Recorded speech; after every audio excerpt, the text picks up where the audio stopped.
You know, I've been thinking about something that sounds simple until you actually try to do it. Choosing yourself, not your friends, not your relationship, not your parents, not your siblings, not what everyone else thinks you should do. Just you. When was the last time you asked yourself what you wanted before asking how everyone else would feel about it? I think some of us become so used to considering everyone else that we don't even notice when we leave ourselves out of the conversation. Someone asks for your help. You say yes. Someone wants you to go somewhere. You go. Someone expects you to make a certain decision. You think about what will make them happy. And none of those things are necessarily bad. Caring about people is a beautiful thing. But I wonder what happens when caring about everyone else slowly becomes forgetting about yourself. Maybe you've experienced this.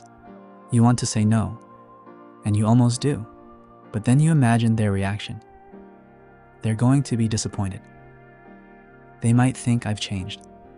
They might be upset with me. So you say yes, and they're happy, but somewhere inside you, you're not. That's a strange feeling, isn't it?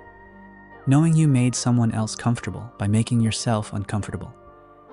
Sometimes we learn that being a good person means being available, being helpful, being understanding, being the one who doesn't cause problems. So eventually, saying yes feels kind, and saying no feels selfish. But are those really the same thing? Is choosing yourself actually selfish? Of course, we can be selfish. We can ignore people, we can hurt people, we can make everything about ourselves. But that's very different from acknowledging that your life belongs to you too. Maybe choosing yourself doesn't mean saying, I don't care about you. Maybe it simply means saying, I care about you, but I need to consider myself too. And for some people, even that feels uncomfortable. Because what if someone doesn't understand? What if your parents imagined a different future for you? What if your friends expect you to always be available? What if the person you're with wants something different from what you want? What if choosing the direction that feels right for you disappoints someone you genuinely love? I think that's where this becomes difficult, because sometimes there isn't a choice where everybody is happy. And maybe part of growing into your own life is realizing that disappointing someone isn't always the same as doing something wrong. Think about that for a moment. Someone can be disappointed in your decision, and your decision can still be right for you. Those two things can exist at the same time. You can love your parents and choose a life they wouldn't have chosen. You can care about your friends and still say, I can't today. You can love someone and still recognize that you've been losing yourself trying to keep the relationship together. You can be generous without giving everything away. Maybe that's what choosing yourself really means. Not putting yourself above every person in your life. Just finally stopping the habit of putting yourself below all of them. There's a difference. Maybe you've spent years being the dependable one, the easygoing one, the person who adjusts, the person who understands, the person who always says, it's okay, don't worry about me, I'll figure it out. And maybe you always do, but I wonder, who taught you that your feelings should always be the easiest ones to ignore? Sometimes we become so afraid of being called selfish that we slowly build a life around avoiding that word.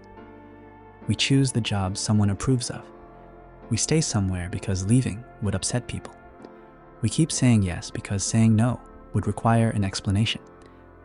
And then one day we look around and quietly wonder, how did I end up living a life I didn't choose? This isn't about waking up tomorrow and suddenly ignoring everyone. It's not about becoming cold. Relationships need compromise. Families need patience. Friendships sometimes require sacrifice. Love asks things from us. But healthy love shouldn't require you to disappear. There should still be a you underneath all the roles you carry. A you underneath being someone's child, someone's partner, someone's sibling, someone's friend. Just you. And maybe you haven't spent much time with that person lately. So here's something you might quietly ask yourself. If nobody were disappointed, what would I choose? You don't have to act on the answer immediately. Just listen to it. Maybe there's something you've wanted for a long time. Maybe there's something you're tired of pretending doesn't bother you. Maybe there's a boundary you've wanted to set. Maybe you simply need some time where nobody needs anything from you. Whatever the answer is, you don't have to judge it immediately. You can just notice it. Because sometimes choosing yourself begins long before any big decision. It begins when you finally become honest about what you need. And yes, there may be guilt, especially if you're not used to doing this. But guilt doesn't always mean you've done something wrong. Sometimes it simply means you're doing something differently. If conversations like this give you somewhere quiet to think, you can subscribe to Gentle Talks and join me for the next one. But before you go, I want to leave you with one thought. You don't have to stop loving people to start choosing yourself. You don't have to become less caring. Maybe you simply need to remember that your needs belong in the conversation too. Your dreams belong there. Your limits belong there. Your happiness belongs there. Because this is your life. Other people can love you, guide you, support you, walk beside you, but they cannot live it for you. And maybe choosing yourself isn't saying, I'm more important than everyone. Maybe it's finally saying, I'm important too.